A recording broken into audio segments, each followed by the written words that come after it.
El lugar donde ofrecer el olá. Al aplicar a nosotros la manera en que los sacerdotes procesaban la ofrenda, debemos hacernos esta pregunta: ¿quiénes son los sacerdotes que sirven hoy en día? Para contestar esta pregunta tenemos que comprender que el holocausto no era presentado en la casa del oferente, sino en la tienda de reunión donde se encontraban el altar y los sacerdotes. Esto tipifica el hecho de que no ofrecemos a Mashiach como holocausto en nuestras casas, sino en las reuniones de la congregación. En las reuniones de la congregación tenemos el altar y también tenemos a los santos, los sacerdotes que sirven. O sea que el olá es una ofrenda que se hace en la congregación, en la reunión. Ahí quizás un nuevo creyente ofrezca de manera natural a Mashiach como dos aves. El Mashiach que él presenta, entonces, podría ser procesado por las oraciones y los testimonios de otros santos. Esto lo vamos a ver un poco mejor más adelante. A medida que este nuevo creyente escuche estas oraciones y testimonios, tal vez caiga en cuenta de que su manera de presentar a Mashiach era natural y no había sido aún procesada. Con el tiempo y el crecimiento nos damos cuenta de que éramos simples, sobre todo al principio. No obstante, algunos de los sacerdotes procesaron la ofrenda a favor de él. Por lo tanto, los sacerdotes son los santos que en las reuniones de la congregación procesan un holocausto que ha sido presentado de manera natural. Cuando entramos en esta vida de la novia, probablemente la manera en que presentamos a Mashiach, ya sea al ofrecer una oración o al dar un testimonio, era bastante natural. Pero a medida en que hemos ido avanzando y creciendo, nuestra manera de presentar a Mashiach poco a poco ha llegado a ser menos natural y más espiritual, más en el Ruach, ¿no es cierto? Ahora, lo que muchos ofrecen de Mashiach principalmente es algo que ha sido procesado, que ha sido vivido, vivenciado, ¿no es cierto? Con todo, es posible que en cierto modo la manera en que lo presentemos siga siendo natural. Por ejemplo, puede ser que alabe al Adón por su bondad, pero que todavía tengamos un entendimiento natural acerca de la bondad del Adón. De cualquier manera, Él sigue capacitándonos y sigue haciéndonos profundizar. Podríamos decir que en Vallicra 1 el ofrecimiento de las tórtolas o los palominos se efectuaba en dos etapas: la etapa antes que la ofrenda fuese procesada y la etapa después de que había sido procesada. En la primera etapa la ofrenda aún estaba entera y en una condición natural. En esta etapa la ofrenda no podía ser aceptada por Elohim. Después que la ofrenda era procesada, se encontraba en la segunda etapa, ya estaba preparado todo el animal para ser ofrecido, ¿no es cierto? Y por lo tanto estaba lista para que Elohim la aceptara. Sin embargo, el proceso lo realizaba el sacerdote y no el oferente, de ahí la importancia de crecer en Mashiach constantemente. Todos debemos ver que la diferencia en las clases de holocaustos no radica solamente en su tamaño, que es evidente a primera vista, pero no es la importancia mayor, sino también en la manera de ser ofrecidos. En la vida de congregación, los que son jóvenes presentan a un Mashiach muy pequeño en tamaño, por lógica, y además lo presentan de una manera natural, es decir, lo ofrecen sin procesarlo. Los que tienen más madurez y experiencia no solo presentan a un Mashiach de mayor tamaño, sino que presentan a Mashiach absolutamente de una manera procesada. Por ejemplo, ellos lavan con agua las partes internas y las piernas de su holocausto, lo cual indica que ellos han experimentado a Mashiach en el aspecto de que él fue conservado limpio por el poder del Ruach HaKodesh. Los santos maduros experimentan Mashiach de manera detallada. Ellos entienden los pensamientos, los sentimientos y las decisiones de Mashiach. Han vivido más tiempo y se han dedicado, obviamente, a vivir más tiempo en mezclándose con Mashiach. No se hacen tantas preguntas y se someten más rápidamente a sus órdenes. Los que experimentan a Mashiach de esta manera sentirán aprecio por los detalles acerca de la vida del Adón descritos en los 4 evangelios, también en todo el Tanaj, toda esa maravilla de detalles que encontramos en los rincones del Tanaj es precioso a nuestros ojos. En la experiencia de ellos, Mashiach ha sido cortado en trozos, por lo cual sienten aprecio por Mashiach de una manera fina y detallada y bien concisa, bien estudiada, por así decir, pero es más un estudio de vida. No experimentan de manera externa a un Mashiach entero, ¿no es cierto? Sino que al cortar a Mashiach en trozos, poderosos, ellos penetran en las profundidades de su ser. Puedo testificar que hace muchos años no experimentaba Mashiach de manera tan detallada como lo experimento hoy, pero eso requiere un camino de vida. O sea, no se trata de estar esforzándonos en correr una carrera de lectura, como si leer mucho nos hiciera algo, sino que se trata de un camino de vida en el cual necesitamos pasar la vida caminando con él. Eso lleva tiempo físico real. Ahora, cuando ofrezco Mashiach a Elohim como holocausto, presento a un Mashiach que ya ha sido cortado en trozos, que reconozco las partes, ¿no es cierto? Puedo tener mucho más aprecio por cada una de sus virtudes y dones.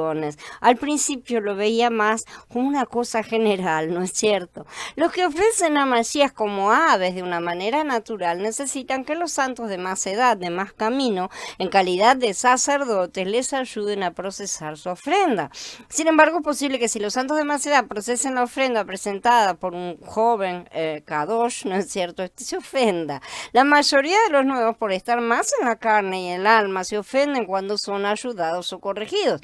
Esto no es una cuestión de edad, al contrario. Un nuevo puede ser un adulto y es más duro aún porque el mundo lo ha convencido de que es maduro, es adulto, o sea, ya está cocinado, ¿no es cierto? Quizás a esa persona le moleste el hecho de que le desnuquen su ofrenda, le quiten el buche y las plumas. Vamos a ver después cuál es el proceso para las aves. Por ejemplo, supongamos que en la reunión un hermano joven testifique de la mansedumbre del Adón, declarando que él siempre es manso. Más tarde, un hermano de más experiencia podría citar los casos en los que el Adón, por ejemplo, purificó el templo y respondió a los fariseos, con lo cual resalta el hecho de que algunas veces el Adón Yahshua no fue manso.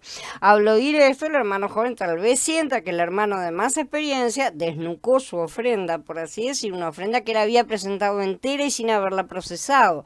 Generalmente el hermano nuevo no ve el equilibrio perfecto de Mashiach. Eso requiere años de vida y se inclina a un lado del péndulo nada más. Pero si tenemos un Mashiach procesado por su gloria y su gracia, si caminamos con él lo tendremos todos, lo conoceremos en su equilibrio perfecto. Quisiera pedirles a los que llevan muchos años en la vida de congregación que recuerden sus experiencias de cuando presentaban a Mashiach en las reuniones de la congregación, sí, cuando eran jóvenes. Lo que ustedes ofrecieron mediante su oración y su testimonio no era en gran medida procesado por los demás, por los sacerdotes. Cuando apenas llegamos, apenas comenzamos, siempre tuvimos ayuda, entre comillas, ¿no es cierto? Es posible que tales ofrendas en su mayor parte hayan sido despedazadas. Quizás hubo un momento en que pensaron, nunca voy a volver a ofrecer nada de esta manera. Con el tiempo deben llegar a ser no solo un oferente, sino también un sacerdote que ayuda a otros a procesar las ofrendas que ellos vienen a presentar. Los holocaustos mencionados en Vayikra 1 no representan el tamaño de Mashiach en sí mismo. Vamos a ver que son diferentes animales. Ni siquiera un novillo tipifica adecuadamente el verdadero tamaño de Mashiach, ¿no es cierto? Nadie, ni siquiera Shaul podría experimentar a Mashiach conforme a su verdadero tamaño. Esa es la realidad. Por tanto, lo que ofrecemos de Mashiach como holocausto corresponde únicamente a lo que hemos llegado a comprender, entender y apreciar de Mashiach. Incluso en nuestra predicación o enseñanza podemos presentar a Mashiach de una manera natural. Por ejemplo, es posible que en una reunión alguien predique a Mashiach, pero que lo haga de una manera casi completamente natural, presentar a Mashiach según su entendimiento natural.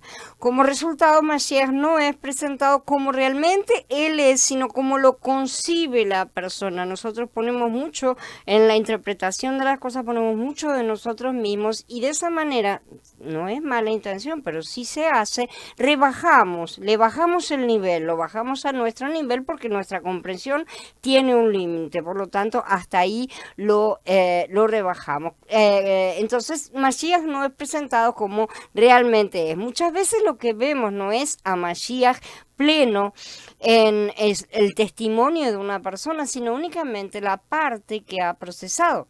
Esto ciertamente forma parte de nuestro camino de crecimiento, por lo que no debemos despreciar el día de los pequeños comienzos, como dice Sejarián en capítulo 4, pero al contrario debemos alentarlos a continuar avanzando y no detenerse. En los primeros años de mi ministerio, la manera en que presentaba Mashiach era en gran medida natural. En aquel entonces no conocía a Mashiach como lo conozco hoy. Hoy en día, por la misericordia de la manera en que presento a Mashiach por medio de mi enseñanza y predicación ya no es en gran medida natural, por lo que aspiro y deseo que cada vez lo sea menos, ciertamente, por su gracia. Realmente es un camino que requiere tiempo físico. Entonces, a no desesperarse porque apenas hemos comenzado, porque simple y sencillamente tenemos que esperar a crecer. Como los chicos no se puede estar pidiendo ser adultos hoy mismo, ¿no es cierto? Mi punto es que la manera en que ofrezcamos a Mashiach como holocausto varía según el entendimiento, la comprensión, el aprecio y la experiencia que tengamos de él. A medida que obtengamos un mejor entendimiento, comprensión, aprecio y experiencia de Mashiach, también mejorará la manera en que lo ofrezcamos, porque la manera en que lo hemos vivido es que podemos ofrecerlo, ¿no es cierto? No podemos ofrecer algo que no hemos recibido. Con el tiempo, todo lo natural, especialmente cualquier concepto carnal, ¿no es cierto?, relacionado con la manera en que ofrecemos a Mashiach, será eliminado. Y si todavía ofrecemos a Mashiach como 2 aves, necesitaremos que los santos más experimentados procesen nuestra ofrenda. Pero cuando tengamos más experiencia y madurez, no vamos a necesitar más esta clase de ayuda por parte de los sacerdotes que sirven. No solo podemos ofrecernos corderos y permita hasta novillos, ¿no es cierto? Esto va en el tamaño de nuestra experiencia, sino que podremos hasta ayudar a otros, justamente, porque esa es la carrera de nuestra fe en servicio. Que todos podamos adentrarnos en las profundidades del ser de Mashiach y experimentarle de una manera profunda, fina y detallada. Si ofrecemos a Mashiach como novillo o cordero y si degollamos este holocausto, lo desollamos, lo cortamos en trozos y lavamos sus partes internas y sus piernas, demostraremos con eso que sentimos aprecio por Mashiach y le experimentaremos no solamente entero, sino de manera detallada. Por supuesto, esto no quiere decir estar haciendo daños, sino estar estudiándolo verdaderamente, vivenciándolo pedazo a pedazo. De este modo, lo que se ha puesto al fuego sobre el altar será aceptado por Elohim como incienso aromático. Esta es la clase de holocausto que satisface a nuestro Padre.